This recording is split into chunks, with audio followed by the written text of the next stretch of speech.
पुरुवंश का वर्णन। जन्मेजय ने कहा, भगवान, मैं अब पुरुवंश के यशस्वी राजाओं की वंशावली सुनना चाहता हूँ। मैं जानता हूँ कि इस वंश में शील, शक्ति अथवा संतान से हीन कोई भी राजा नहीं हुआ है।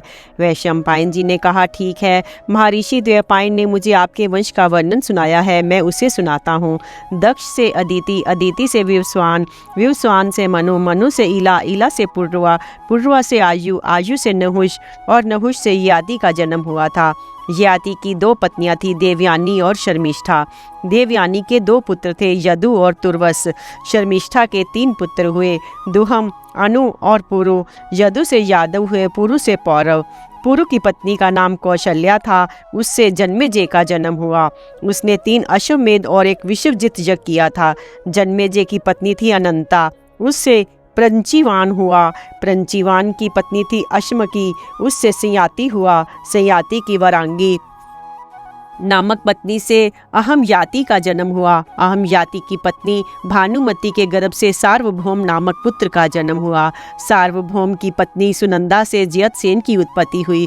जयतसेन का विवाह हुआ सुशर्वा से, उसके गर्भ से अवाचीन का जन्म हुआ। अवाचीन की पत्नी मर्यादा से अरि हुआ। अरि की खलवांगी पत्नी से महाभौम, महाभौम की सुयज्ञा से अयुत नाई, अयुतनाई की कामा से अक्रोधन, अक्रोधन की क्रंभा से देवातिथि, देवातिथि की मर्यादा से अरिहि और अरिहि की सुदेवा पत्नी से ऋष नामक पुत्र का जन्म हुआ। ऋष की ज्वाला नामक पत्नी से मतिनार का जन्म हुआ। उनसे सरस्वती के तट पर 12 वर्ष तक सर्वगुण संपन्न यज्ञ किया। यज्ञ समाप्त होने पर सरस्वती ने उससे विवाह कर लिया। उसके गर्भ से तंसु हुआ। तंसु की पत्नी कलिंगी से ईलन हुआ। ईलन की स्त्री रथंत्री से दुष्यंत आदि 5 पुत्र हुए। दुष्यंत की भार्या शकुंतला से भरत हुआ। भरत की पत्नी सुनंदा से भ्रीमन्यु, भ्रीमन्यु की पत्नी विजया से सुहोत्र और सुहोत्र की स्वर्णा नामक पत्नी से हस्ती का जन्म हुआ। उन्होंने ही हस्तिनापुर बसाया।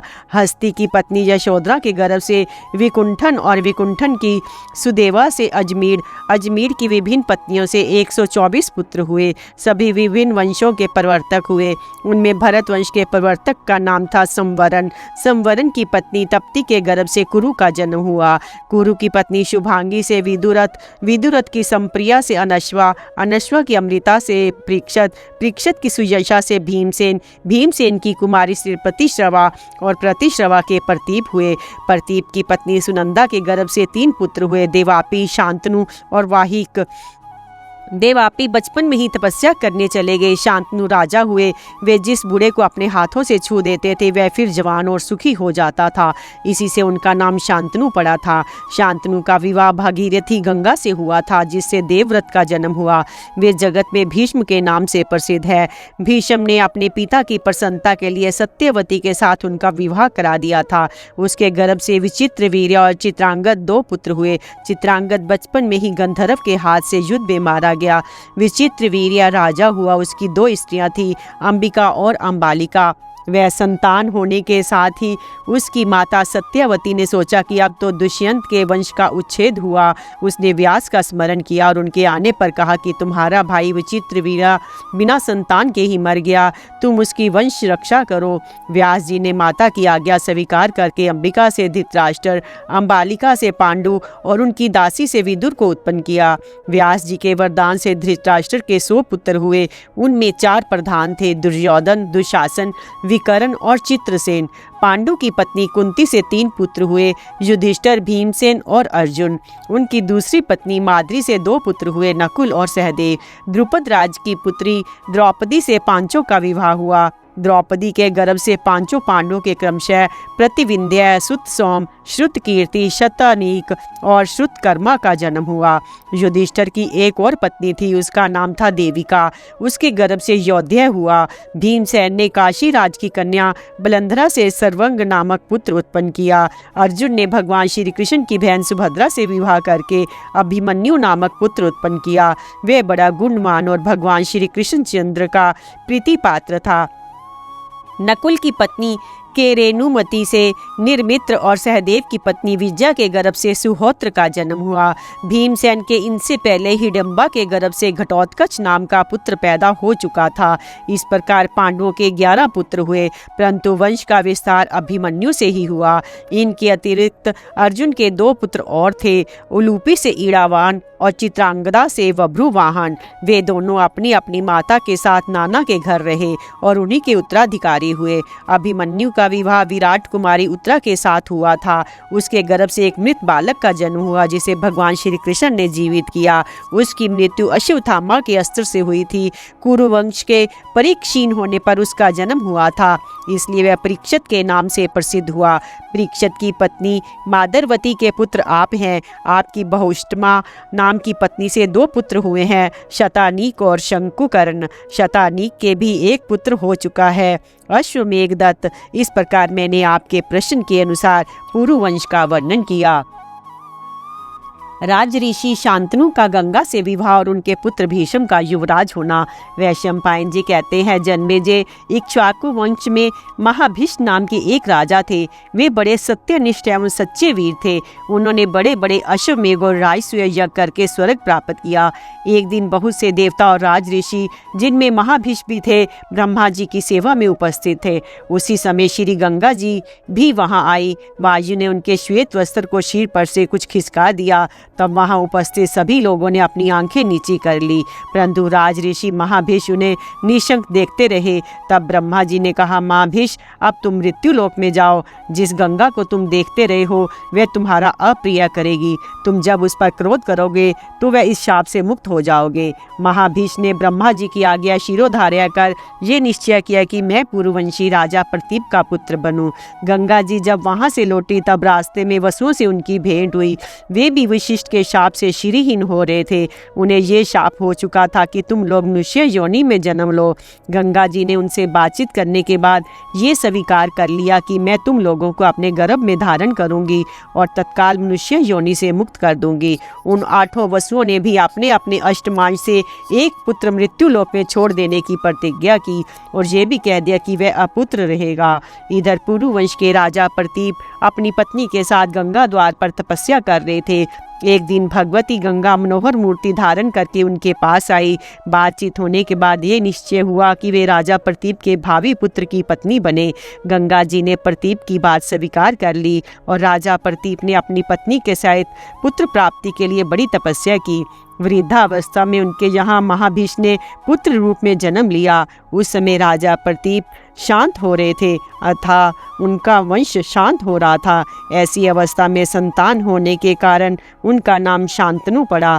जब शांतनु जवान हुए तब पिता ने उनसे कहा कि तुम्हारे पास एक दिव्य स्त्री पुत्र की अभिलाषा से आवेगी, तुम इसकी कोई जांच पड़ताल मत करना, वह जो कुछ करे उससे कुछ कहना मत। ऐसा कहकर उन्होंने अपने पुत्र शांतनु को राजगद्दी पर बिठाया और स्वयं वन में चले गए।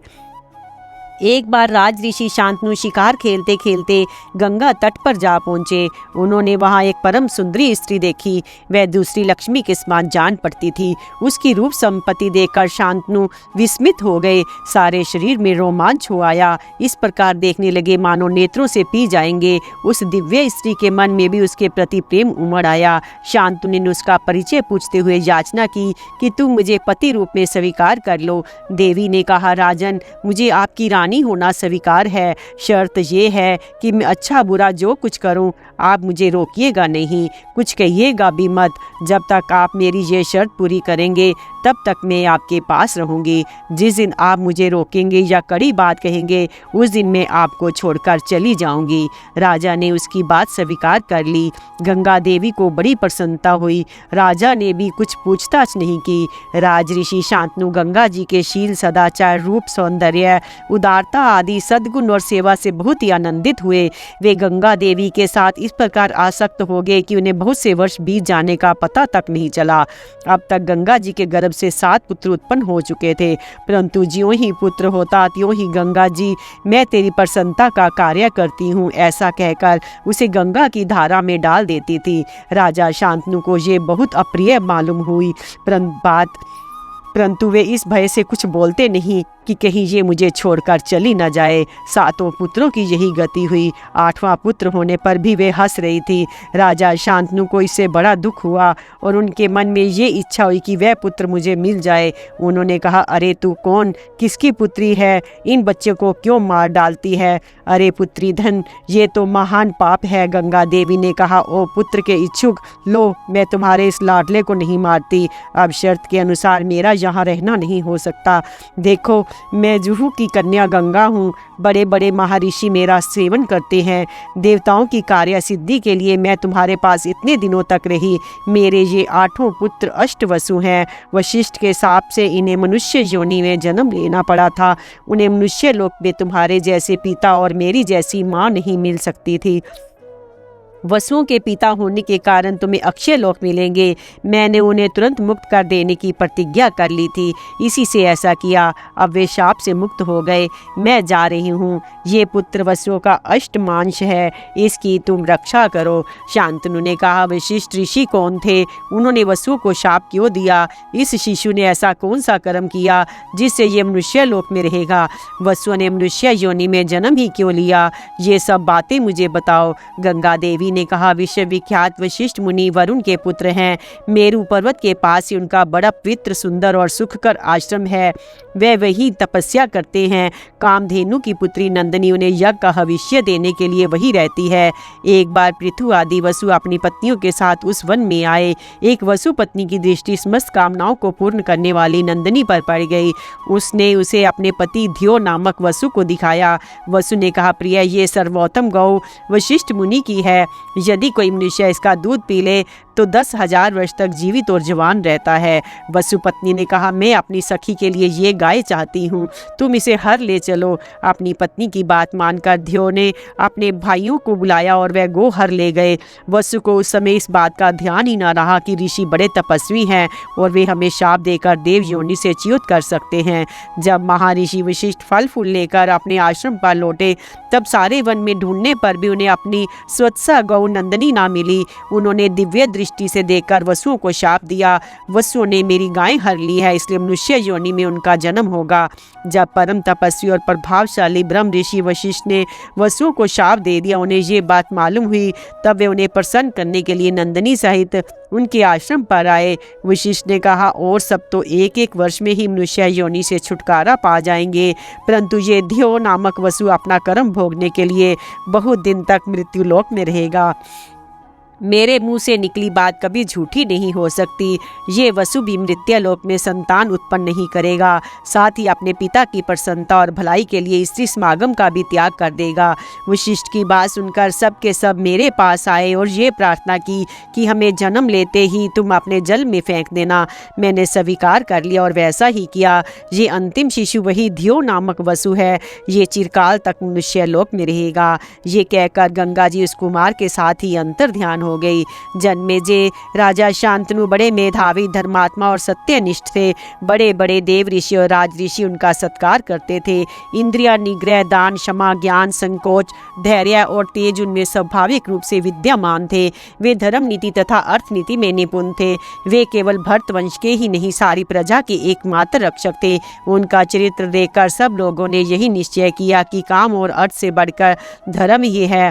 इन दिनों धार्मिकता में सबसे बढ़ चढ़कर वे ही थे। प्रजा का शोक, भय और बाधा मिट गई थी। सब सुख की नींद सोते और जागते। उनके तेजस्वी शासन से प्रभावित होकर दूसरे समस्त राजा भी यज्ञ दान आदि में तत्पर रहते थे।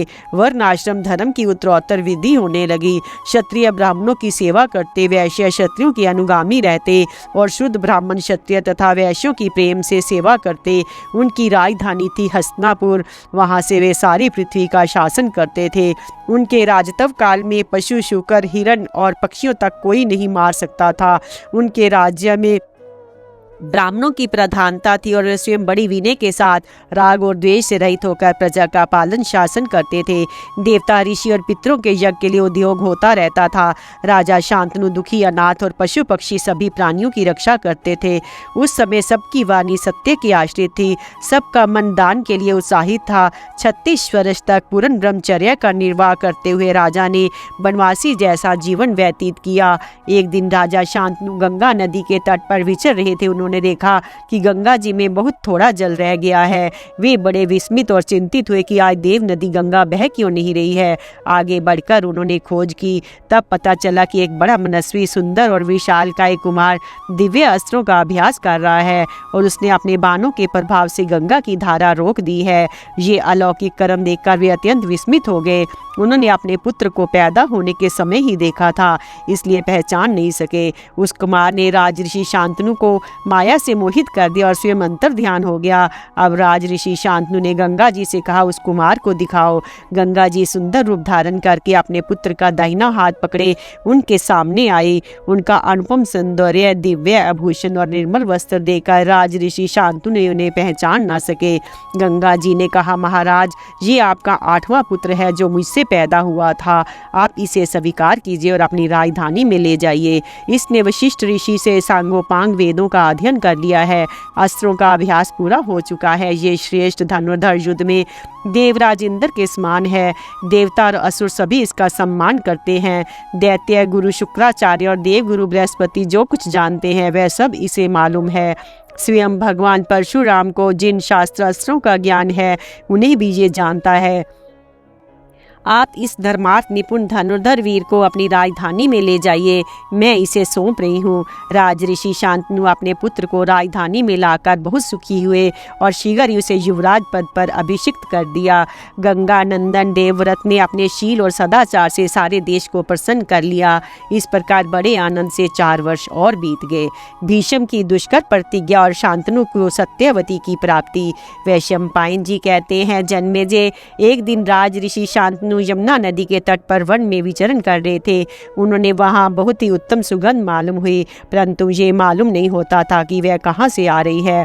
उन्होंने उसका पता लगाने की चेष्टा की। वहां के निषादों में उन्हें एक देवांगना के समान कन्या दिख पड़ी। राजा ने उससे पूछा, कल्याणी, तुम किसकी कन्या हो, कौन हो और किस उद्देश्य से यहाँ रह रही हो? कन्या ने कहा, मैं निषाद कन्या हूँ, पिता की आज्ञा से धर्मार्थ नाव चलाती हूँ। उसके सौंदर्य, माधुर्य और सौगंध्य से मोहित होकर राजऋषि शांतनु ने उसे अपनी पत्नी बनाना चाहा और उसके पिता के पास जाकर उसके लिए याचना की। निषाद राज ने कहा, राजन, जब से ये दिव्य कन्या मुझे मिली है तभी से मैं इसके विवाह के लिए चिंतित हूँ, परंतु इसके संबंध में मेरे मन में एक इच्छा है। यदि आप इसे धर्म पत्नी बनाना चाहते हैं तो आप शपथ पूर्वक एक प्रतिज्ञा कीजिए, क्योंकि आप सत्यवादी हैं। आपके समान वर मुझे और कहाँ मिलेगा, इसलिए मैं आपकी प्रतिज्ञा कर लेने पर इसका विवाह कर दूंगा। शांतनु ने कहा, पहले तुम अपनी शर्त बताओ, कोई देने योग्य वचन होगा तो दूंगा, नहीं तो कोई बंधन थोड़े ही है। निषाद राज ने कहा, इसके गर्भ से जो पुत्र हो वही आपके बाद राज्य का अधिकारी हो और कोई नहीं। यद्यपि राजा शांतनु उस समय काम से अत्यंत पीड़ित थे, फिर भी उन्होंने उसकी शर्त स्वीकार नहीं की। वे कामवश अचेत से हो रहे थे और उसी कन्या का चिंतन करते हुए हस्तिनापुर आए। एक दिन देवव्रत ने अपने पिता को चिंतित देखा तो उनके पास आकर कहने लगा, पिताजी, पृथ्वी के सभी राजा आपके वशवर्ती हैं, आप सब प्रकार सकुशल हैं, फिर आप दुखी होकर निरंतर क्या सोचते रहते हैं? आप इतने चिंतित हैं कि ना मुझसे मिलते हैं, ना घोड़े पर सवार होकर बाहर ही निकलते हैं।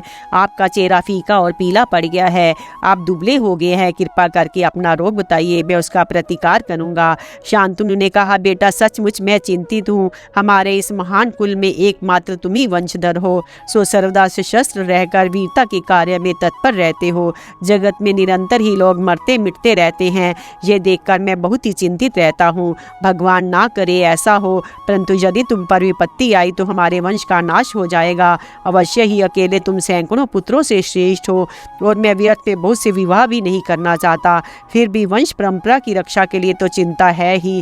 गंगा नंदन देवव्रत ने अपना अलौकिक मेधा से सब कुछ सोच विचार लिया और वृद्ध मंत्री मंत्री से पूछ ठीक ठीक कारण तथा निषाद राज की शर्त जान ली। अब देवव्रत ने बड़े बूढ़े क्षत्रियों को लेकर दास राज के निवास स्थान की ओर यात्रा की। वहां जाकर अपने पिता के लिए स्वयं ही कन्या मांगी। निषाद राज ने देवव्रत का बड़ा स्वागत सत्कार किया और भरी सभा में कहा, भरतवंशी रोम ने राज ऋषि शांतनु की वंश रक्षा के लिए आप अकेले ही पर्याप्त हैं। फिर भी ऐसा वांछनीय संबंध टूट जाने पर स्वयं इंद्र को भी पश्चाताप करना पड़ेगा। ये कन्या श्रेष्ठ राजा की पुत्री है, वे आप लोगों की बराबरी के हैं। उन्होंने मेरे पास बार बार संदेश भेजा है कि तुम मेरी पुत्री सत्यवती का विवाह राज ऋषि शांतनु से करना। मैंने इसके इच्छुक देव ऋषि असित को सूखा जवाब दे दिया है, परंतु मैं पालन पोषण करने वाला होने के कारण एक प्रकार से इस कन्या का पिता ही हूँ, इसलिए कह रहा हूँ कि इसका विवाह संबंध में एक ही दोष है, वह ये कि सत्यवती के पुत्र का शत्रु बड़ा प्रबल होगा। युवराज, जिसके आप शत्रु हो जाएंगे वह चाहे गंधर्व हो या असुर जीवित नहीं रह सकता। यही सोचकर मैंने आपके पिता को ये कन्या नहीं दी। गंगा नंदन देवव्रत ने निषाद राज की बात सुनकर क्षत्रियों के समाज में अपने पिता का मनोरथ पूर्ण करने के लिए प्रतिज्ञा की। निषाद राज, मैं शपथ पूर्वक ये सत्य प्रतिज्ञा करता हूँ कि इसके गर्भ से जो पुत्र होगा वही हमारा राज्य होगा। मेरी ये कठोर प्रतिज्ञा अभूतपूर्व है और आगे जो शायद ही कोई ऐसी प्रतिज्ञा करे। निषाद राज अभी और कुछ चाहता था। उसने कहा, युवराज, आपने सत्यवती के लिए जो प्रतिज्ञा की है वे आपके अनुरूप ही है। इसके संबंध में मुझे कोई संदेह भी नहीं है। मेरे मन में एक संदेह अवश्य है कि शायद आपका पुत्र सत्यवती के पुत्र से राज्य छीन ले। देवव्रत ने निषाद राज का आशय समझकर क्षत्रियों की भरी सभा में कहा, क्षत्रियों, मैंने अपने पिता के लिए राज्य का परित्याग तो पहले ही कर दिया है, अब संतान के लिए भी आज निश्चय कर रहा हूँ। निषाद राज, आज से मेरा ब्रह्मचर्य अखंड होगा। संतान ना होने पर भी मुझे अक्षय लोकों की प्राप्ति होगी। देवव्रत की ये कठोर प्रतिज्ञा सुनकर निषाद राज के शरीर में रोमांच हो आया। उसने कहा, मैं कन्या देता हूँ। उसी समय आकाश से देवता, ऋषि और अप्सराएं देवव्रत पर पुरुषों की वर्षा करने लगी। सब ने कहा, यह भीषम है, इसका नाम भीषम होना चाहिए। इसके बाद देवव्रत भीषम सत्यवती को रथ पर चढ़ाकर हस्तिनापुर ले आए और अपने पिता को सौंप दिया। देवव्रत की इस भीषण प्रतिज्ञा की प्रशंसा सब लोग इकट्ठे होकर और अलग अलग भी करने लगे। सब ने कहा, सचमुच ये भीष्म है। भीष्म का ये दुष्कर कार्य सुनकर राजा शांतनु बहुत प्रसन्न हुए। उन्होंने अपने पुत्र को वर दिया, मेरे निष्पाप पुत्र, जब तक तुम जीना चाहोगे तब तक मृत्यु बाल भी बांका नहीं कर सकेगी। तुमसे अनुमति प्राप्त करके ही वह तुम पर अपना प्रभाव डाल सकेगी। चित्रांगद और विचित्र वीर्य का चरित्र, भीष्म का पराक्रम और दृढ़ प्रतिज्ञा तथा धृष्ट आदि का जन्म। वैशंपायन जी कहते हैं, जन्मेजय राज ऋषि शांतनु की पत्नी सत्यवती के गर्भ से 2 पुत्र हुए, चित्रांगद और विचित्र वीर्य। दोनों ही बड़े होनहार और पराक्रमी थे। अभी चित्रांगद ने युवावस्था में प्रवेश भी नहीं किया था कि राज ऋषि शांतनु स्वर्गवासी हो गए। भीष्म जी ने सत्यवती की सम्मति से चित्रांगद को राजगद्दी पर बिठाया। उसने अपने पराक्रम से सभी राजाओं को पराजित किया। वह किसी भी मनुष्य को अपने समान नहीं समझता था। गंधर्व राज चित्रांगद ने यह देखकर कि शांतनु नंदन चित्रांगद अपने बल क्रम से देवता, मनुष्य और असुरों को नीचा दिखा रहा है, उस पर चढ़ाई कर दी तो दोनों नाम राशियों में कुरुक्षेत्र के मैदान में घमासान युद्ध हुआ। सरस्वती नदी के तट पर 3 वर्ष तक लड़ाई चलती रही। गंधर्व राज चित्रांगद बहुत बड़ा मायावी था। उसके हाथों राजा चित्रांगद की मृत्यु हो गई। देवव्रत भीष्म ने भाई की अंत्येष्टि क्रिया करने के लिए पश्चात विचित्र वीर्य को राजगद्दी पर अभिषेक किया। विचित्र वीर्य भी अभी जवान नहीं हुए थे, बालक ही थे। वे भीष्म की आज्ञा अनुसार अपने पैतृक राज्य का शासन करने लगा। विचित्र वीर्य थे आज्ञाकारी और भीष्म रक्षक। जब भीष्म ने देखा कि मेरा भाई विचित्र वीर्य यौवन में प्रवेश कर चुका है, तब उन्होंने उसके विवाह का विचार किया। उन्हीं दिनों उन्हें ये समाचार मिला कि काशी नरेश की 3 कन्याओं का स्वयंवर हो रहा है। उन्होंने माता की सम्मति लेकर अकेले ही रथ पर सवार हो काशी की यात्रा की। स्वयंवर के समय जब राजाओं का परिचय दिया जाने लगा, तब शांतनु नंदन भीष्म को अकेला और बूढ़ा समझकर सुंदरी कन्याएं घबराकर आगे बढ़ गई। उन्होंने समझा कि ये बूढ़ा है। वहाँ बैठे हुए राजा लोग भी आपस में हंसी करते हुए कहने लगे कि भीष्म ने तो ब्रह्मचर्य की प्रतिज्ञा ले ली थी, अब बाल सफेद होने और झुर्रियां पड़ने पर ये बूढ़ा लज्जा छोड़कर यहाँ क्यों आया है। ये सब देख सुनकर भीष्म को रोष आ गया। उन्होंने अपने भाई के लिए बलपूर्वक हरकर कन्याओं को रथ पर बैठाया और कहा कि क्षत्रिय स्वयंवर विवाह की प्रशंसा करते हैं और बड़े बड़े धर्मज्ञ मुनि भी, किंतु राजाओं, मैं तुम लोगों के सामने कन्याओं का बलपूर्वक हरण कर रहा हूँ। तुम लोग अपनी पूरी शक्ति लगाकर मुझे जीत लो या हार कर भाग जाओ। मैं तुम लोगों के सामने युद्ध के लिए डट कर खड़ा हूँ। इस प्रकार समस्त राजाओं और काशी नरेश को ललकार कर वे कन्याओं को लेकर चल पड़े। भीष्म को इस बात से चिढ़कर सभी राजा ताल ठोंकते और होठ चबाते उन पर टूट पड़े।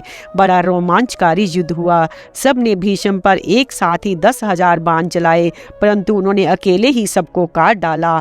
उन्होंने बाणों की बौछार से भीष्म को रोकना चाहा, परंतु भीष्म के सामने किसी की एक न चली।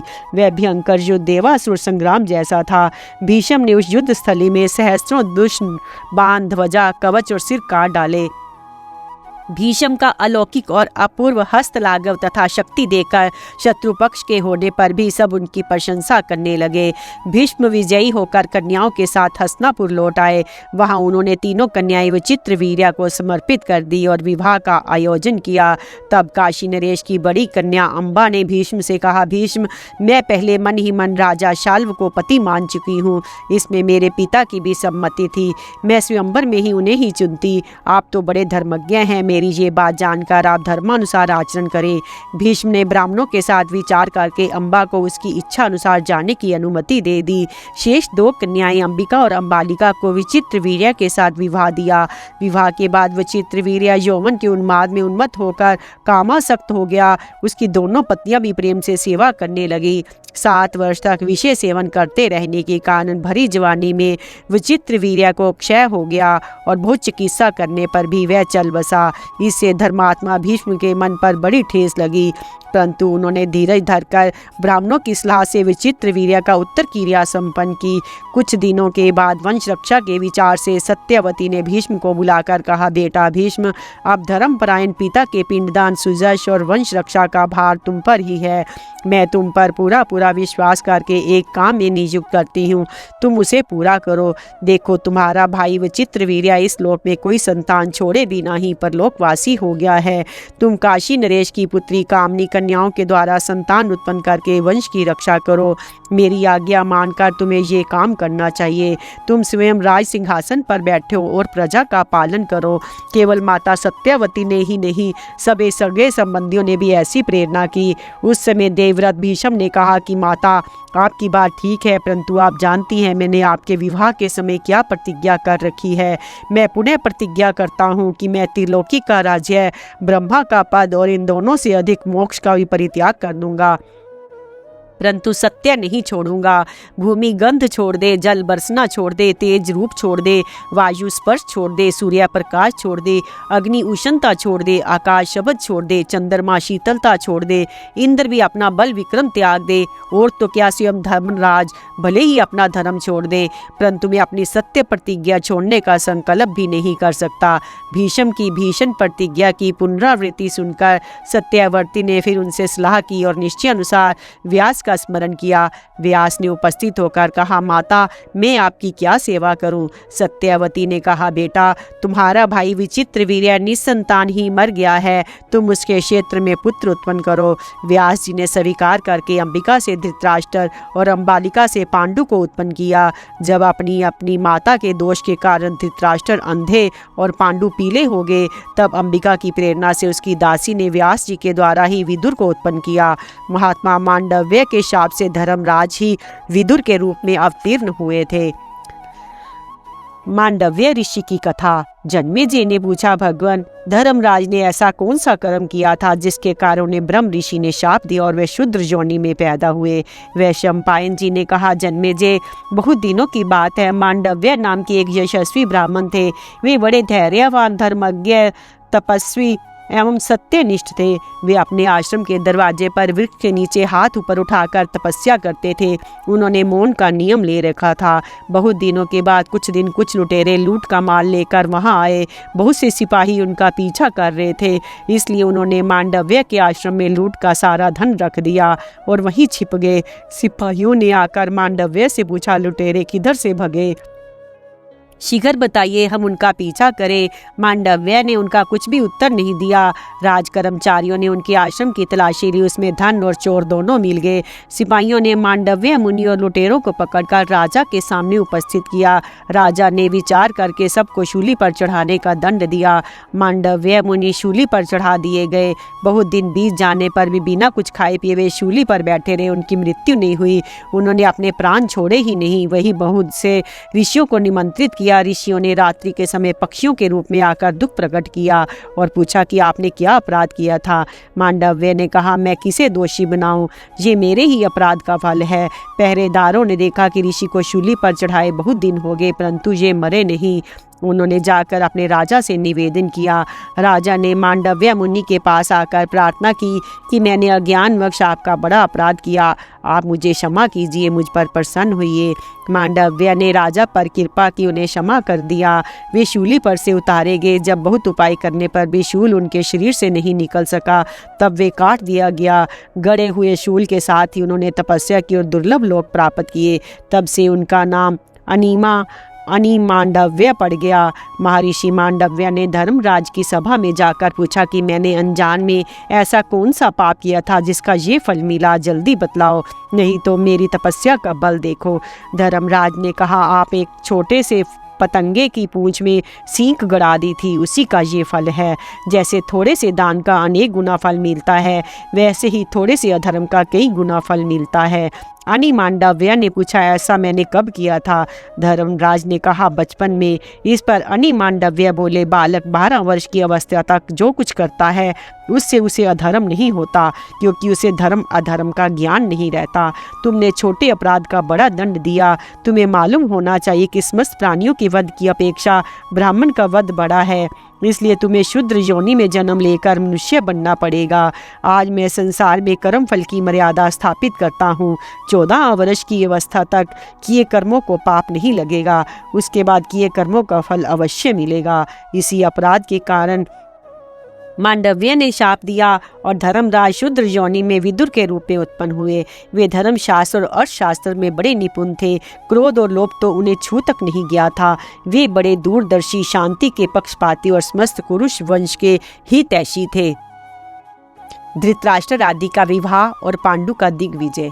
वैशंपायन जी कहते हैं, जन्मेजय, धृतराष्ट्र, पांडु और विदुर के जन्म से कुरुवंश, कुरुजांगल देश और कुरुक्षेत्र तीनों की ही बड़ी उत्पत्ति हुई, उन्नति हुई, अन्न की उपज बढ़ गई, समय पर अपने आप वर्षा होने लगी, वृक्षों में बहुत से फल फूल लगने लगे, पशु पक्षी आदि भी सुखी हो गए। नगरों में व्यापारी, कारीगर और विद्वानों की संख्या बढ़ गई। संत सुखी हो गए, कोई डाकू नहीं रहा, पापियों का अभाव हो गया।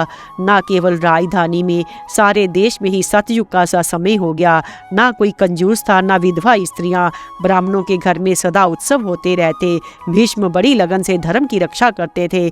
उन दिनों सर्वत्र धर्म शासन का बोलबाला था। धृतराष्ट्र, पांडु और विदुर के कार्य देखकर पूर्ववासियों को बड़ी प्रसन्नता होती थी। भीष्म बड़ी सावधानी से राजकुमारों की रक्षा करते थे। सबके यथोचित संस्कार हुए। सबने अपने अपने अधिकार अनुसार अस्त्र विद्या तथा शास्त्र ज्ञान संपादन किया। सबने गज शिक्षा और नीति शास्त्र का अध्ययन किया। इतिहास, पुराण तथा अन्य अनेक विद्याओं में उनकी अच्छी पैठ थी। सभी विषयों पर वे अपना निश्चित मत रखते थे। मनुष्य में सबसे श्रेष्ठ धनुर्धर थे पांडु और सबसे अधिक बलवान थे धृतराष्ट्र। विदुर के समान धर्मज्ञ और धर्मपरायण तीनों लोकों में कोई नहीं था। उन दिनों सब लोग यही कहते थे कि वीर प्रसवनी माताओं में काशी नरेश की कन्या, देशों में कुरुजांगल, धर्मज्ञों में भीष्म और नगरों में हस्तिनापुर सबसे श्रेष्ठ है। धृतराष्ट्र जन्मान थे और विदुर दासी के पुत्र, इसलिए वे दोनों राज्य के अधिकारी नहीं मानेंगे। पांडु को ही राज्य मिला। भीष्म ने सुना कि गंधार राज सुबल की पुत्री गंधारी सब लक्षणों से संपन्न है और उसने भगवान शंकर की आराधना करके 100 पुत्रों का वरदान भी प्राप्त कर लिया है। तब भीष्म ने गंधार राज के पास दूत भेजा। पहले तो सुबल ने अंधे के साथ अपनी पुत्री का विवाह करने में बहुत सोच विचार किया, परंतु फिर कुल पर सिद्धि और सदाचार पर विचार करके विवाह करने का निश्चय कर लिया। जब गंधारी को ये बात मालूम हुई कि मेरे भावी पति नेत्रहीन हैं, तब उसने एक वस्त्र को कई तरह तय करके उसने अपनी आंखें बांध ली। पतिव्रता गंधारी का ये निश्चय था कि मैं अपने पतिदेव के अनुकूल रहूंगी। उसके भाई शकुनी ने अपनी बहन को धृतराष्ट्र के पास पहुंचा दिया। भीष्म की अनुमति से विवाह कार्य संपन्न हुआ। वे अपने चरित्र और सद्गुणों से अपने पति और परिवार को प्रसन्न रखने लगी। यदुवंशी शूरसेन के पृथा नाम की बड़ी सुंदरी कन्या थी। वसुदेव जी इसी के भाई थे। इस कन्या को शूरसेन ने अपनी बुआ के संतानहीन लड़के कुंती भोज को गोद दे दिया था। ये कुंती भोज की धर्मपुत्री तथा पृथा अथवा कुंती बड़ी सात्विक, सुंदरी और गुणवती थी। कई राजाओं ने उसे मांगा था, इसलिए कुंती भोज ने स्वयंवर किया। स्वयंवर ने कुंती ने वीरवर पांडु को जयमाला पहना दी, अतः उनके साथ उसका विधि पूर्वक विवाह हुआ। राजा पांडु वहां बहुत से दहेज की सामग्री प्राप्त करके अपनी राजधानी हस्तिनापुर लौट आए। महात्मा भीष्म ने पांडु का एक और विवाह करने का निश्चय किया, अतः वे मंत्री, ब्राह्मण, ऋषि मुनि और चतुरंगिनी सेना के साथ मद्रराज की राजधानी में गए। उनके कहने पर शल्या ने प्रसन्न चित्त से अपनी यशस्विनी एवं साध्वी बहन माद्री उन्हें दे दी। इसके साथ विधि पूर्वक विवाह करके धर्मात्मा पांडु अपनों दोनों स्त्रियों के साथ आनंद से रहने लगे। फिर राजा पांडु ने पृथ्वी की दिग्विजय की ठानी। उन्होंने भीष्म आदि गुरुजनों और बड़े भाई धृतराष्ट्र और श्रेष्ठ कुरुवंशियों को प्रणाम करके आज्ञा प्राप्त की और चतुरंगिनी सेना लेकर यात्रा आरंभ की। ब्राह्मणों ने मंगल पाठ किए और आशीर्वाद दिए। यशस्वी पांडु ने सबसे पहले अपने अपराधी शत्रु दर्शान नरेश पर चढ़ाई की और उसे युद्ध में जीत लिया। इसके बाद प्रसिद्ध विजयी वीर मगधराज को राजगृह में जाकर मार डाला। वहां से बहुत सा खजाना और वाहन आदि लेकर उनके विधेय पर चढ़ाई की, वहां के राजा को परास्त किया। इसके बाद काशी, शुंभ, पंड्र आदि पर विजय का झंडा फहराया। अनेकों राजा पांडु से भिड़े और नष्ट हो गए। सब ने पराजित होकर उन्हें पृथ्वी का सम्राट स्वीकार किया। साथ ही मणि, मणिकै, मुक्ता, परवाल, सोना, चांदी, गाय, घोड़े, रथ आदि भी भेंट में दिए। महाराज पांडु ने उनकी भेंट स्वीकार की और हस्तिनापुर लौट आए। पांडु को सकुशल लौटा देखकर भीष्म ने उन्हें हृदय से लगा लिया। उनकी आंखों में आनंद के आंसू छलक आए। पांडु ने सारा धन भीष्म और दादी सत्यवती की भेंट किया। माता के आनंद की सीमा न रही। भीष्म जी ने सुना कि राजा देवक के यहाँ एक सुंदरी एवं युवती दासी पुत्री है। उन्होंने उसे मांगकर परम ज्ञानी विदुर जी के साथ उसका विवाह कर दिया। उसके गर्भ से विदुर के समान ही गुणवान कई पुत्र उत्पन्न हुए। धृतराष्ट्र के पुत्रों का जन्म और नाम। वैशंपायन जी ने कहा, एक बार महर्षि व्यास हस्तिनापुर में गंधारी के पास आए। गंधारी ने सेवा शुश्रा करके उन्हें बहुत ही संतुष्ट किया। तब उन्होंने उसे वर मांगने को कहा। गंधारी ने अपने पति के समान ही बलवान 100 पुत्र होने का वर मांगा। इससे समय होने पर उसके गर्भ रहा और वह 2 वर्ष तक पेट में ही रुका रहा। इसी बीच में कुंती के गर्भ से युधिष्ठिर का जन्म हो चुका था। स्त्री स्वभाववश गंधारी घबरा गई और अपने प्रति धृतराष्ट्र से छिपाकर इसने गर्भ गिरा दिया। इसके पेट से लोहे के गोले के समान एक मांसपिंड निकला। 2 वर्ष पेट में रहने के बाद भी उसका वह कड़ापन देखकर गंधारी ने उसे फेंक देने का निश्चय किया। भगवान व्यास अपनी योग दृष्टि से ये सब जानकर झटपट उनके पास पहुंचे और बोले, अरे सुबल की बेटी, तू यह क्या करने जा रही है? गंधारी ने महर्षि व्यास से सारी बात सच सच कह दी। उसने कहा, भगवान, आपके आशीर्वाद से गर्भ तो मुझे पहले रहा, परंतु संतान कुंती की पहले हुई। 2 वर्ष पेट में रहने के बाद ही 100 पुत्रों के बदले ये मांसपिंड पैदा हुआ है। ये क्या बात है? व्यास जी ने कहा, गंधारी, मेरा वर सत्य होगा। मेरी बात कभी झूठी नहीं हो सकती, क्योंकि मैंने कभी हंसी में भी झूठ नहीं कहा है। अब तुम चटपट 100 कुंड बनवाकर उन्हें घी से भर दो और सुरक्षित स्थान में उनकी रक्षा का विशेष प्रबंध कर दो तथा इस मांसपिंड पर ठंडा जल छिड़को। जल छिड़कने पर उस पिंड के 100 टुकड़े हो गए।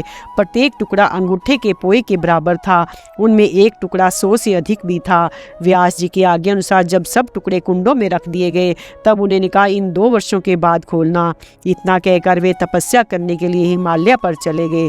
समय आने पर उन्हीं मांसपिंडों से पहले दुर्योधन और पीछे गंधारी के अन्य पुत्र उत्पन्न हुए। ये बात कही जा चुकी है कि दुर्योधन का जन्म होने के पहले ही युधिष्ठिर का जन्म हो चुका था। जिस दिन दुर्योधन का जन्म हुआ उसी दिन परम पराक्रमी भीमसेन का भी जन्म हुआ था।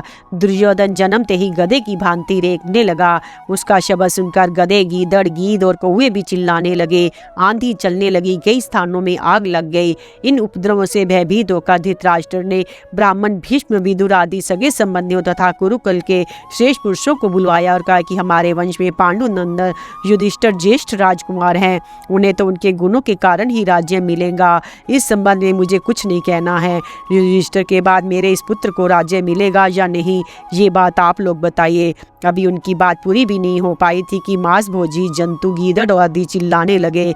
इन अमंगल सूचक अपशप्नों को देखकर ब्राह्मणों के साथ विदुर जी ने कहा, राजन, आपके इस ज्येष्ठ पुत्र के जन्म के समय जैसे अशुभ लक्षण प्रकट हो रहे हैं, उनसे तो मालूम होता है कि आपका ये पुत्र कुल का नाश करने वाला होगा। इसलिए इसे त्याग देने में ही शांति है, इसका पालन करने में दुख उठाना पड़ेगा। यदि आप अपने कुल तथा सारे जगत का मंगल कीजिए। शास्त्र स्पष्ट शब्दों में कहती है, कुल के लिए एक मनुष्य का, ग्राम के लिए एक कुल का, देश के लिए एक ग्राम का और आत्म कल्याण के लिए सारी पृथ्वी का भी परित्याग कर दे। सबके समझाने बुझाने पर भी पुत्र स्नेहवश राजा धृतराष्ट्र दुर्योधन को नहीं त्याग सके। उन 101 टुकड़ों से 100 पुत्र और 1 कन्या उत्पन्न हुई। जिन दिनों गंधारी गर्भवती थी और धृतराष्ट्र की सेवा करने में असमर्थ थी, उन दिनों एक वैश्य कन्या उसकी सेवा में रहती थी और उसके गर्भ से उसी साल धृतराष्ट्र के युयुत्स नाम का पुत्र हुआ था। वह बड़ा यशस्वी और विचारशील था। जन्मेजय धृतराष्ट्र के पुत्रों का नाम क्रमशः ये है। दुर्योधन सबसे बड़ा था, उससे छोड़ा था युयुत्स, तदंतर दुशासन, दुस्सह, दुश्शल, जलसन, सम, सह, विंद, अनुविंद, दुर्धर्ष, सुबाहु, दुष्प्रदर्शन, दुम्रर्शन, दुर्मुख, दुष्कर्ण, कर्ण, विवर्ष्टि, विकर्ण, शल, सत्व, सुलोचन, चित्र, उपचित्र, चित्राक्ष, चारुचित्र, शरासन, दुर्मद, दुर्विगा, विवत्सु, विक्तानन, उर्नाभ, सुनाभ, नंद, उपनंद, चित्रवान, चित्रवर्मा, सुवर्मा, दुर्विमोचन, आयोबाहु, महाबाहु, चित्रांग, चित्रकुंडल, भीमवेग, भीमबल, बलाकी, बलवर्धन, उग्रायुध, सुषेण, कुंडधार, महोदर, चित्रायुध, निशंगी, पाशी, वृंदारक, दृढ़वर्मा, दृढ़शत्र, सोमकीर्ति, अनुदर, दृढ़संध, जरासंध, सत्यसंध, सदय सुवाक, उग्रश्रवा, उग्रसेन, सेनानी, दुष्प्राजय, अपराजित, कुंडशाई, विशालाक्ष, दुराधर, दृढ़हस्त, सुहस्त, वातवेग, सुवर्चा, आदित्य केतु, ब्रह्माशी, नागदत्त, अगरजाजी, कवचनी, करथा, कुंडी, उग्र, भीमरथ, वीरबाहु, अलोलुप, अभय, रौद्रकर्मा, धृट, रथाश्रय, अनाध्र्यश्य, कुंडभेदी, विरावी, प्रमथ, प्रमाथी, दीर्घरोमा, दीर्घबाहु, महाबाहु, वियोड़ोरस्क, कनकध्वज, कुंडाक्षी और वीरजा। कन्या का नाम दुशला था। ये सभी बड़े शूरवीर, युद्ध कुशल तथा शास्त्रों के विद्वान थे। धृतराष्ट्र ने समय पर योग्य कन्याओं के साथ सबका विवाह किया। दुशला का विवाह समय आने पर राजा जयद्रथ के साथ हुआ। ऋषि कुमार किंदम के शाप से पांडु को वैराग्य है। जन्मेजय ने पूछा, भगवान, आपने धृतराष्ट्र के पुत्रों का जन्म और नाम सुनाया, अब मैं पांडुओं की जन्म कथा सुनना चाहता हूँ।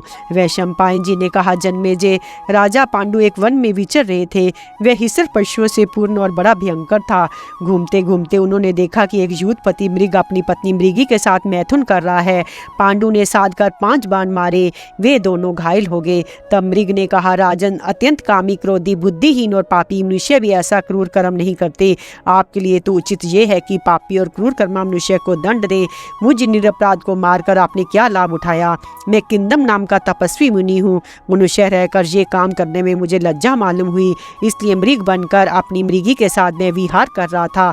मैं प्रायः इसी वेश में घूमता रहता हूँ।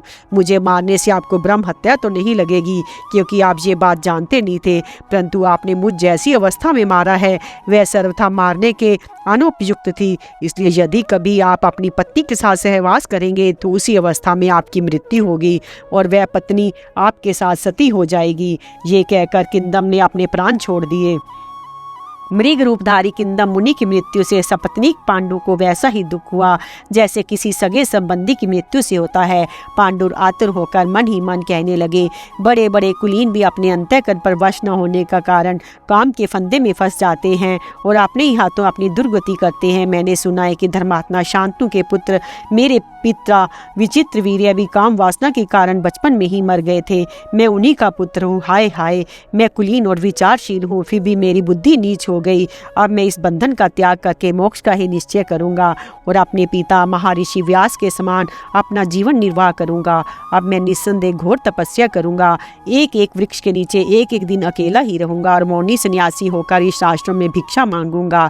मेरा शरीर मिट्टी से लथपथ होगा और खंडर ही मेरा घर होगा। प्रिय और अप्रिय की भावना छोड़कर मैं शोक और हर्ष से ऊपर उठ जाऊंगा। निंदा और स्तुति मेरे लिए समान हो जाएगी। आशीर्वाद, नमस्कार, सुख दुख और परिग्रह से रहित होकर ना तो किसी की हंसी करूंगा, ना किसी के प्रति क्रोध करूंगा। मुंह सर्वदा प्रसन्न होगा। शरीर से सबका भला होगा। चर अचर किसी भी प्राणी को नहीं सताऊंगा। सभी प्राणियों को अपनी संतान की तरह मानूंगा। कभी खा लूंगा, कभी उपवास करूंगा। लाभ और अलाभ में मेरी दृष्टि समान होगी। कोई मेरी एक बाह को वसूले से काट डालेगा और एक में चंदन लगा देगा तो उन दोनों के प्रति मैं बुरा भला कुछ भी नहीं सोचूंगा। मैं ना जीने की चेष्टा करूंगा, ना मरने की। ना जीवन से प्रेम करूंगा, ना मृत्यु से द्वेष। जीवित अवस्था में अपने भले के लिए जितने कर्म किए जाते हैं उन्हें मैं छोड़ दूंगा, क्योंकि वे सब काल से सीमित हैं। मैं भला कर्म से प्राप्त होने वाले अनित्य फलों को क्यों चाहूँगा। सारे पापों से छूट जाऊंगा। अविद्या के जाल को फाड़ डालूंगा। प्रकृति और प्राकृत पदार्थों की अधीनता से छूट जाऊंगा और वायु की तरह सर्वत्र विचरूंगा।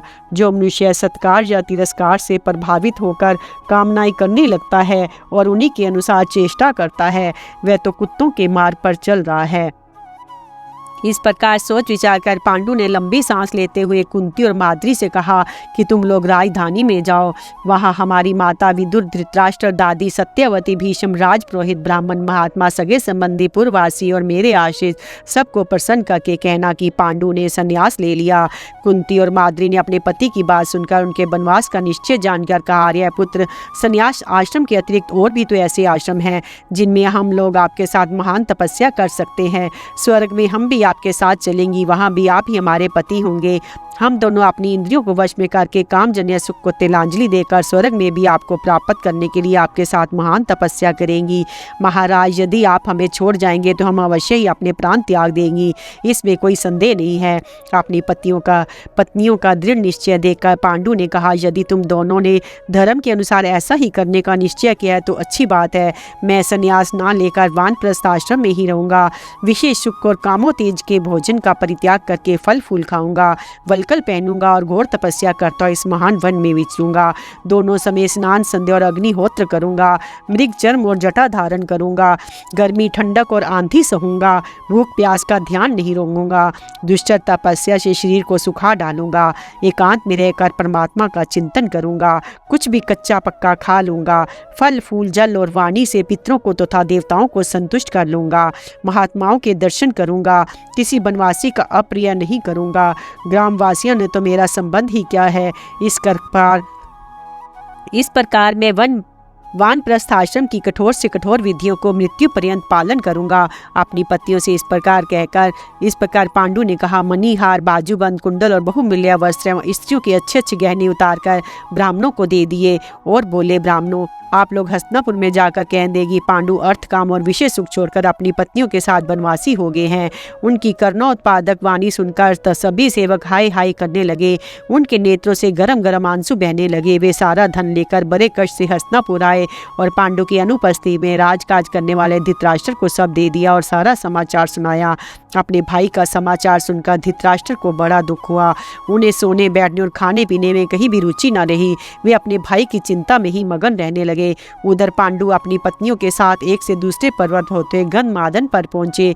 वे केवल कंदमूल फल खाकर रह जाते। ऊंची नीची जमीन पर सो लेते।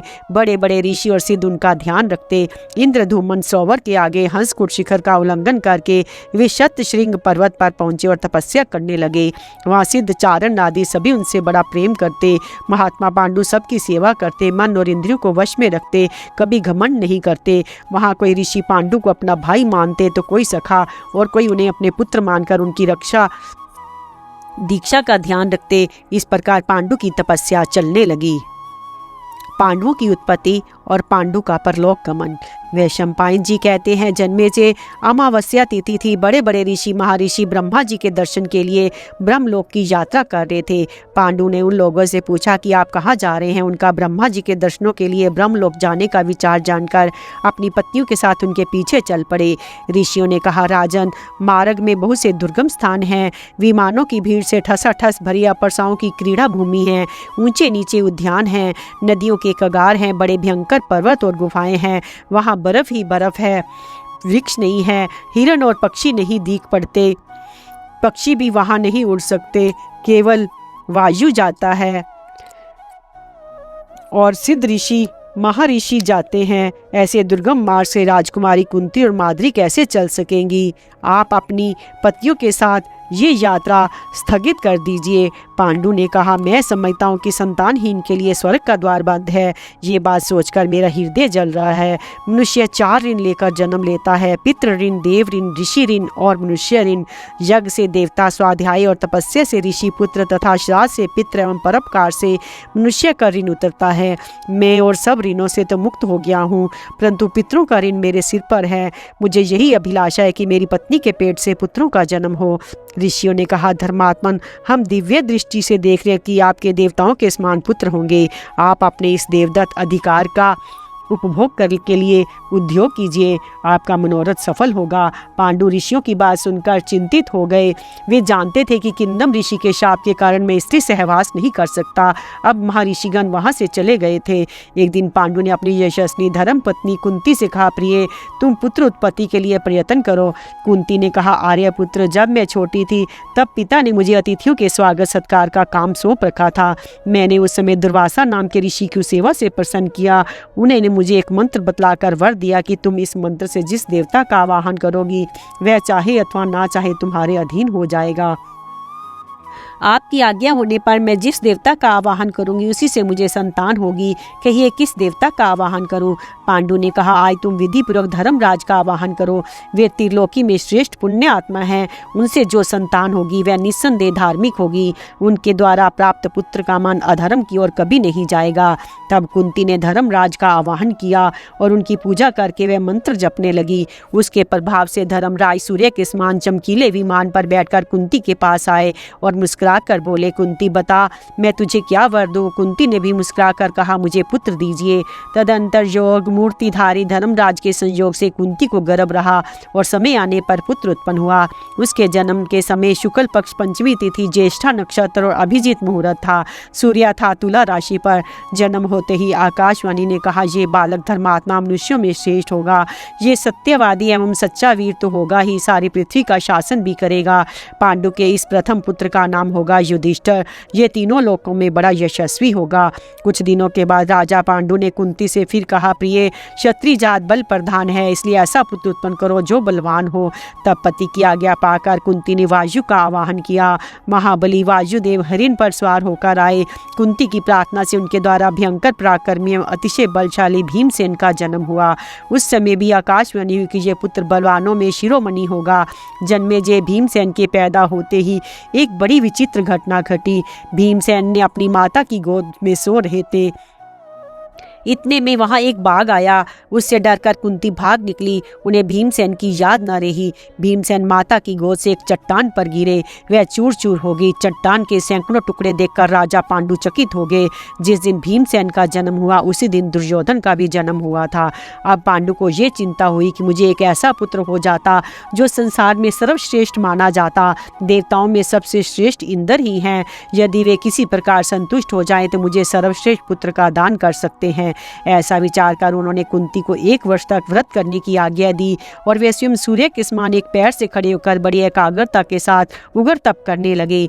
उनकी तपस्या से प्रसन्न होकर इंद्र प्रकट हुए और बोले, तुम्हें मैं एक विश्व विख्यात ब्राह्मण गौ और सहृदयों का सेवक तथा शत्रु को संतप्त करने वाला श्रेष्ठ पुत्र दूंगा।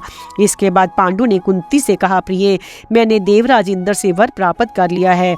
अब तुम पुत्र के लिए उनका आवाहन करो। कुंती ने वैसा ही किया। तब देवराज इंद्र प्रकट हुए उन्होंने अर्जुन को उत्पन्न किया। अर्जुन के जन्म के समय आकाशवाणी ने अपने गंभीर स्वर से आकाश को निनादित करते हुए कहा, कुंती, ये बालक कार्तवीर्य अर्जुन और भगवान शंकर के समान पराक्रमी और इंद्र के समान अपराजित होकर तुम्हारा यश बढ़ावेगा। जैसे विष्णु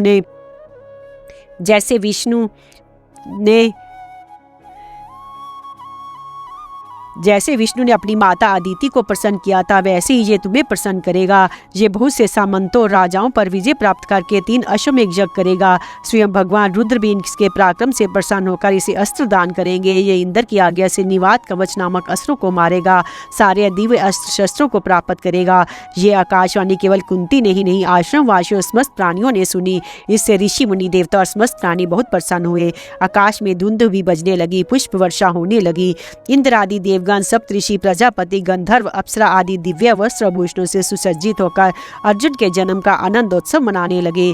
देवताओं का ये उत्सव केवल ऋषि मुनियों ने ही नहीं देखा, साधारण लोगों ने नहीं। फिर एक दिन माद्री के अनुरोध करने पर पांडु ने कुंती को एकांत में बुलाकर कहा, तुम प्रजा और मेरी प्रसन्नता के लिए कठिन काम करो, उससे तुम्हारा यश हो। पहले के लोगों ने भी यश के लिए बड़े कठिन कठिन काम किए हैं।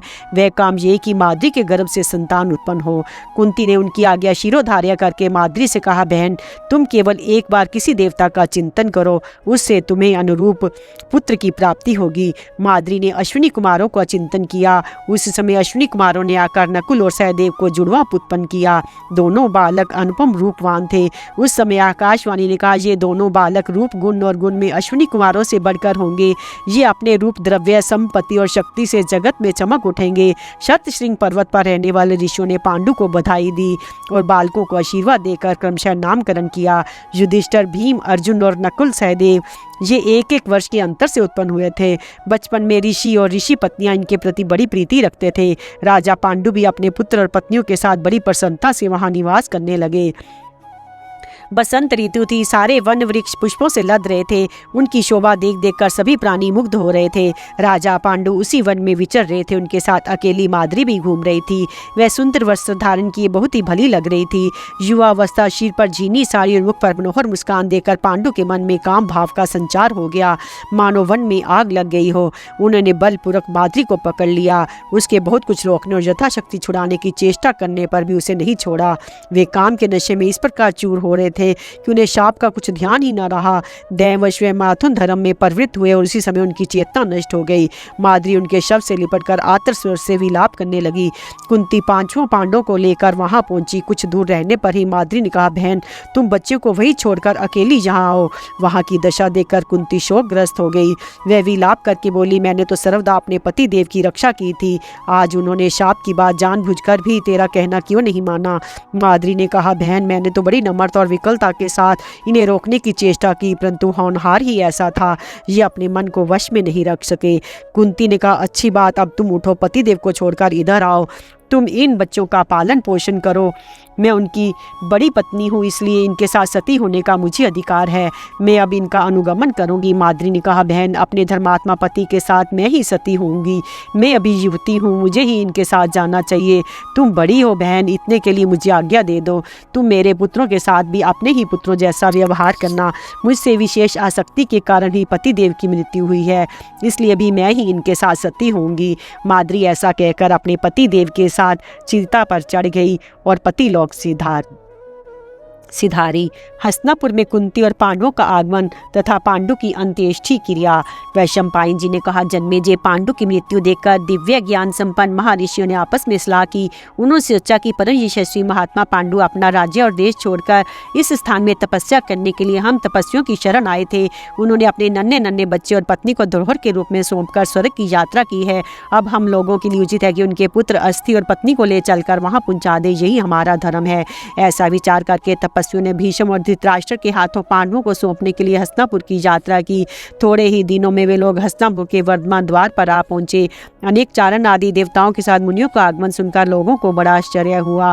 वे अपने बाल बच्चों के साथ उनका दर्शन के लिए आने लगे। उस समय सवारी से और पैदल आने वाले चारों वर्णों के लोगों की भीड़ हो गई।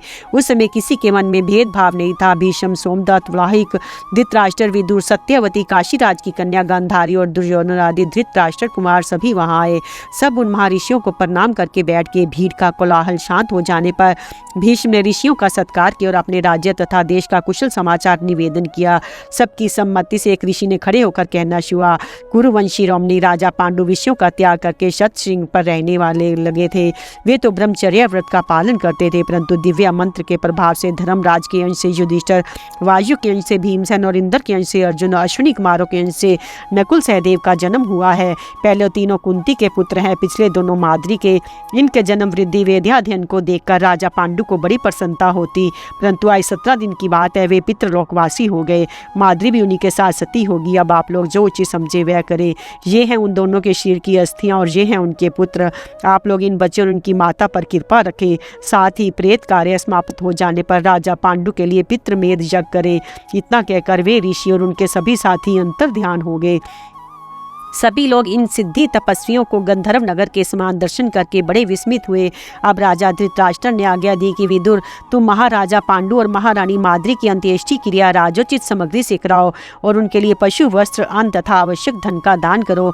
विदुर ने उनकी आज्ञा स्वीकार की और भीष्म की सम्मति से गंगा के परम पवित्र तट पर और्ध्व दहित क्रिया संपन्न कराई। उस समय पांडु के वियोग से दुखी होकर सभी रो रहे थे। मंत्रियों ने सबको समझा बुझाकर शांत किया। पांडवों ने सगे संबंधी तथा ब्राह्मण आदि पूर्ववासियों ने श्राद्ध के उपलक्ष्य में 12 दिन तक भूमि शयन किया। नगर में कहीं भी हर्ष का चिन्ह तक नहीं दिखाई दिया, किंतु धृतराष्ट्र और भीष्म ने अपने बंधु बांधवों के साथ मिलकर राजा पांडु का श्राद्ध किया। ब्राह्मणों को भोजन कराया, दक्षिणा में बहुत से रत्न और अच्छे अच्छे गांव दिए। सूतक समाप्त हो जाने पर सब लोग हस्तिनापुर में लौट आए। सत्यवती आदि का देह त्याग और दुर्योधन का भीमसेन को विष देना। वैशंपायन जी कहते हैं, जन्मेजय श्राद्ध के बाद पांडु के कुटुंबी बहुत ही दुखी रहे। दादी सत्यवती तो दुख और शोक के आवेग से पागल सी हो रही थी। अपनी माता को अत्यंत व्याकुल देखकर व्यास जी ने उनसे कहा, माता जी अब सुख का समय बीत गया, बड़े बुरे दिन आ रहे हैं। दिन दिन पाप की बढ़ती होगी, पृथ्वी की जवानी जाती रही, छल कपट और दोषों का बोलबाला हो रहा है, धर्म कर्म और सदाचार लुप्त हो रहे हैं। कौरवों के अन्याय से बड़ा भारी संहार होगा। अब तुम योगिनी बनकर योग करो और यहाँ से निकल जाओ। अपनी आंखों वंश का नाश देखना उचित नहीं। माता सत्यवती ने उनकी बात स्वीकार करके अंबिका और अंबालिका को इस बात की सूचना दी। दोनों के साथ भीष्म से अनुमति लेकर वन में चली। वन में घोर तपस्या करके उन तीनों ने शरीर का त्याग किया और अभीष्ट गति प्राप्त की। अब पांडवों के वैदिक संस्कार हुए। वे आनंद से अपने पिता के घर बड़े होने लगे। बचपन में वे खुशी खुशी दुर्योधन आदि के साथ खेलते, उन्हें बढ़ चढ़ कर ही रहते। दौड़ने में, निशाना लगाने में, खाने में, धूल उड़ाने में भीमसेन धृतराष्ट्र के सभी लड़कों को हरा देते थे। भीमसेन चुपके से छिपकर उनका सिर पकड़ लेते और एक दूसरे को टक्कर मारते।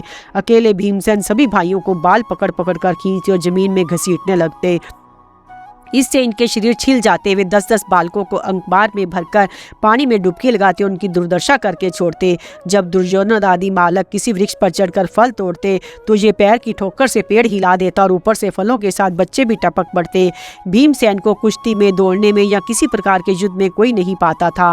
भीमसेन होड़ के कारण ही ऐसा करते थे। उनके मन में कोई वैर विरोध नहीं था, परंतु दुर्योधन के मन में भीमसेन के प्रति दुर्भाव ने घर कर लिया। वे अपने अंतःकरण के दोष से भी भीमसेन से रात दिन दोष ही दोष देखता। मोह और लोभ के कारण दोष का चिंतन करने से वह स्वयं दोषी बन गया। उसने ये निश्चय किया कि नगर के उद्यान में सोते समय भीमसेन को गंगा में डाल दें और युधिष्ठिर तथा अर्जुन को कैद करके सारी पृथ्वी का राज्य करे। ऐसा निश्चय करके वह मौका देखने लगा। दुर्योधन ने एक बार जल विहार के लिए गंगा के तट पर प्रमाण कोटि स्थान में बड़े बड़े तंबू और खेमे लगवाए। उनमें सारी सामग्रियां सजाई गई और अलग अलग कमरे बनवाए गए। उस स्थान का नाम रखा गया उद्क्रीडन। चतुर रसोइयों ने खाने पीने की बहुत सी वस्तुएं तैयार की। दुर्योधन के कहने पर युधिष्ठिर ने वहां की यात्रा स्वीकार कर ली। सब मिलजुल कर नगराकार रथों और हाथियों पर सवार होकर वहां गए। उन लोगों ने प्रजा को तो रास्ते में ही लौटा दिया। स्वयं वन की शोभा देखते देखते बाग में जा पहुंचे। वहां जाकर सभी राजकुमार परस्पर एक दूसरे को खिलाने पिलाने में जुट गए। दुरात्मा दुर्योधन ने भीमसेन को मार डालने के लिए बुरी नीयत से उनके भोजन की सामग्री में पहले से ही विष मिला दिया था। उसने बड़ी मिठास से मित्र और भाई की तरह आग्रह करके भीमसेन को सब परोस दिया और वे अनजान में सब का सब खा गए। दुर्योधन ने समझा ठीक है, अब मेरा काम बन गया। इसके बाद जल क्रीड़ा हुई। जल क्रीड़ा करते करते भीमसेन थक गए और सबके साथ खेमे में आकर सो गए। वे रग रग में विष फैल जाने से निश्चेष्ट हो गए। दुर्योधन ने स्वयं लता की रस्सियों से भीमसेन के मुर्दे के समान शरीर को बांधा और गंगा के ऊंचे तट से जल में ढकेल दिया। भीमसेन इसी अवस्था में नागलोक में जा पहुंचे। वहां विषैले सांपों ने भीमसेन को खूब डसा। सर्पों के डसने से कालकूट का प्रभाव कम हो गया। यद्यपि सांपों ने उनके मर्म स्थान पर भी डसने की चेष्टा की, परंतु उनका चाम इतना कठोर था कि वे कुछ नहीं कर सके। विष उतरने से भीमसेन सचेत हो गए। सांपों को पकड़ पकड़ कर पटकने लगे। बहुत से सांप मर गए और बहुत से डरकर भाग गए। भागे हुए सांपों ने नागराज वासुकी के पास जाकर सब वृत्तांत निवेदन किया। वासुकी नाग स्वयं भीमसेन के पास आए। उनके साथी आर्यक नाग ने भीमसेन को पहचान लिया। आर्यक नाग भीमसेन के नाना का नाना था। वह भीमसेन से बड़े प्रेम के साथ मिला। वासुकी ने आर्यक से पूछा, हम लोग इसका क्या भेंट दें? इसको बहुत से धन रत्न देकर भेज दो। आर्यक ने कहा, नागेंद्र ये धन लेकर क्या करेगा? आप प्रसन्न है तो इसे इन कुंडों का रस पीने की आज्ञा दीजिए, जिनसे सहस्रों हाथियों का बल प्राप्त होता है। नागों ने भीमसेन से स्वतिस्व वाचन कराया और वे पवित्र हो पूर्वाभिमुख बैठे रस पीने लगे। बलशाली भीमसेन एक घूंट में एक कुंड पी जाते। इस प्रकार 8 कुंड पीकर भी वे नागों के निर्देश अनुसार एक दिव्य शैया पर जाकर सो गए। इधर नींद टूटने पर कौरव और पांडव खूब खेल कूद कर बिना भीमसेन के ही हस्तिनापुर के लिए रवाना हो गए। वे आपस में ये कह रहे थे कि भीमसेन आगे ही चले गए होंगे।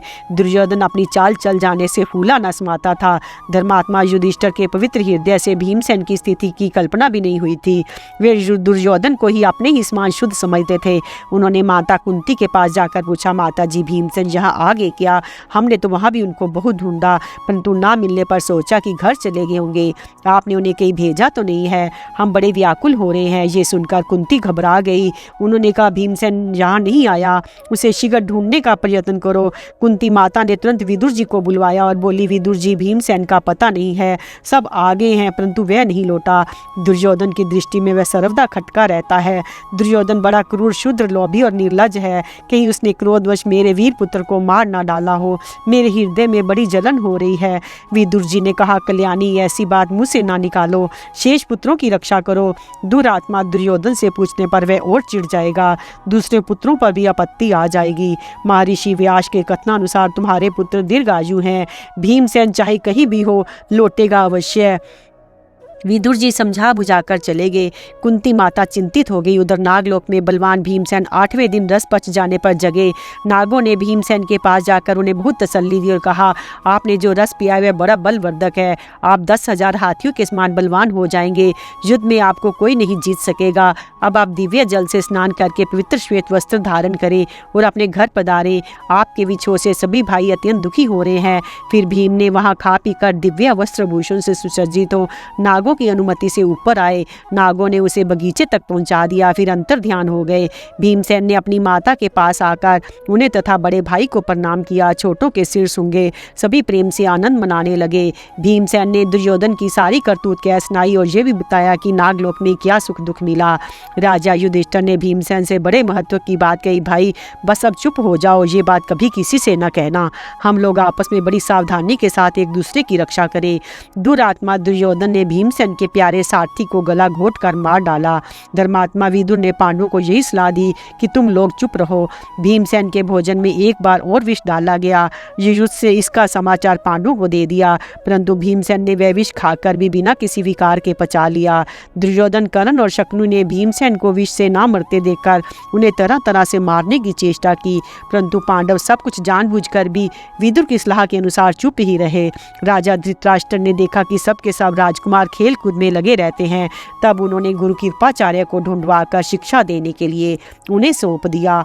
कौरव और पांडवों ने कृपाचार्य से विधि पूर्वक धनुर्वेद की शिक्षा प्राप्त की।